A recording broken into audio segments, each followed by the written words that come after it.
आज मैं एक बहुत ही छोटा-सा केस शेयर करने जा रहा हूँ, जो बहुत ही पेक्यूलियर मेडिसिन से ठीक हुआ है।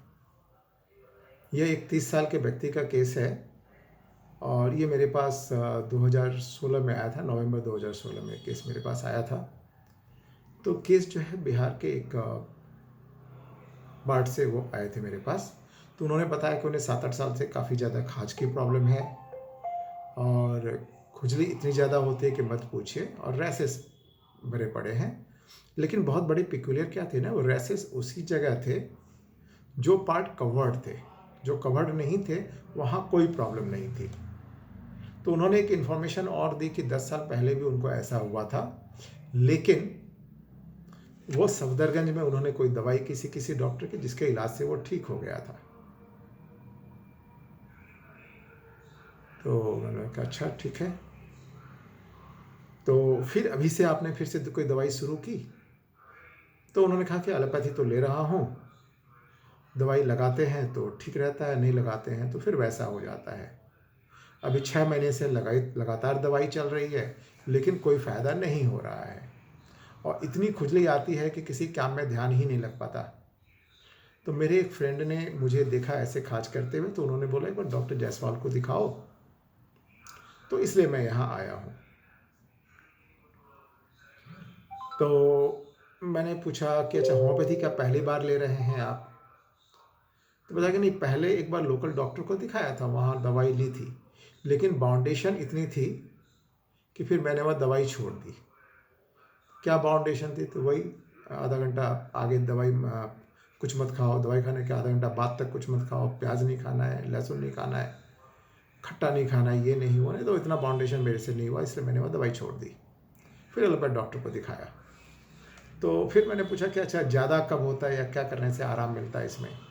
तो उसने बोला कि ठंड के दिनों में थोड़ा कम हो जाता था, लेकिन अब तो ठंड पड़ना ही बंद हो गया है, तो पूरे साल ही बना रहता है। बारिश के दिनों में थोड़ा ज़्यादा बढ़ जाता है।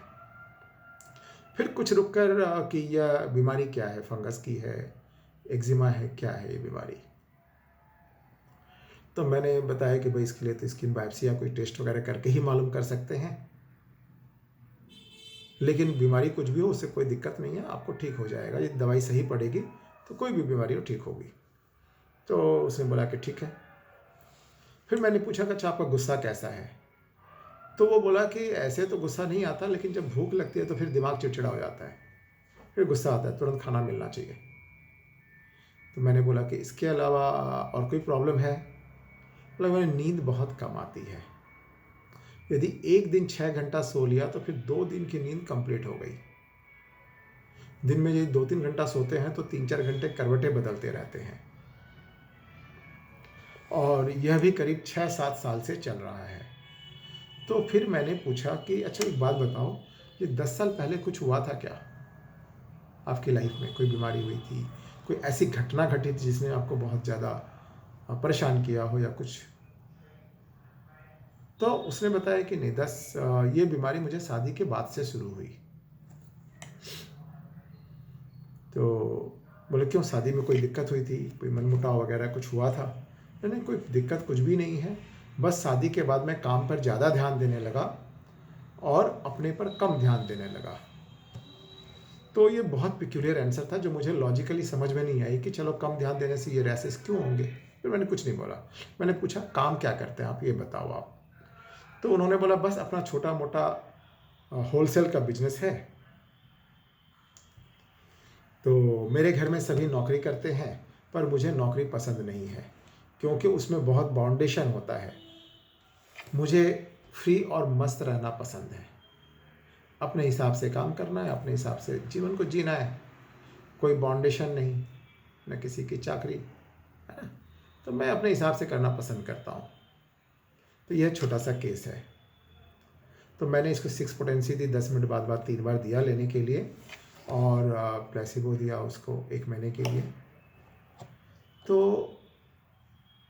वो मेरे पास फिर जनवरी 2017 में आया, किसी काम से आया था तो दिखाया उसने, तो बोला कि नहीं नहीं, खुजली तो बिल्कुल नहीं है, अभी आई नहीं, एक बार और लेना पड़ा था, बाकी लेनी नहीं पड़ी। तो मैंने प्लेसिबो 2 महीने की दे दी थी और बीमारी उसकी ठीक हो गई उससे।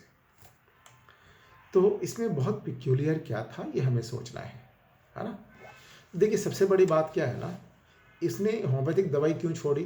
बिकॉज़ रिस्ट्रिक्शंस था, बाउंडेशन था। नौकरी क्यों नहीं की? क्योंकि उसमें भी बाउंडेशन होता है। इतने बजे में ड्यूटी करनी है, मालिक ने कुछ बोल दिया तो दौड़ना है, करना है। अपने मर्ज़ी की नहीं है। ये बंदा अपनी मर्ज़ी से जीने वाला है, अपनी मर्ज़ी से सब कुछ करने वाला है। यहाँ तक कि दवाई भी उसने छोड़ दी रिस्ट्रिक्शन देके, जबकि तकलीफ़ हो रही है उसे।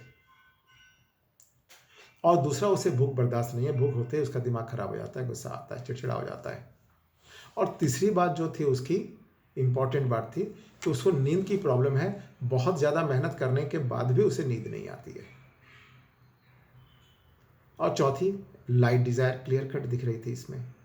तो हमारी जो पहली रूब्रिक थी, freedom doing what he had to do, remarkable freedom in, यानी उसको रिमार्केबल फ्रीडम चाहिए, माने पूरी तरह से कोई बंदिश नहीं चाहिए, जो उसकी मर्जी हो वो वही करेगा, है ना? और इरिटेबिलिटी, हंग्री वन, इन दोनों रूब्रिक को मिलाने से ही कोला आ गई थी। तीसरी रूब्रिक थी इंडस्ट्रियस स्लीपलेसनेस विथ, जो कंप्लीट डायनामिक से लिया गया है, एंड लाइट डिज़ायर फॉर। तो कोला देने के बाद वो धीरे धीरे पेशेंट बिल्कुल ठीक हो गया। And really I was also amazed to see the result of homeopathic simillimum. ये छोटा सा केस था। आप लोग मेरे चैनल को सब्सक्राइब करें, कमेंट्स भी करें और एक दूसरे को शेयर भी करें, ताकि लोग इस रेमेडी के बारे में जानें। बहुत ही अच्छी रेमेडी है। और फिर किसी एक केस के साथ बहुत जल्द मिलेंगे। धन्यवाद। नमस्कार।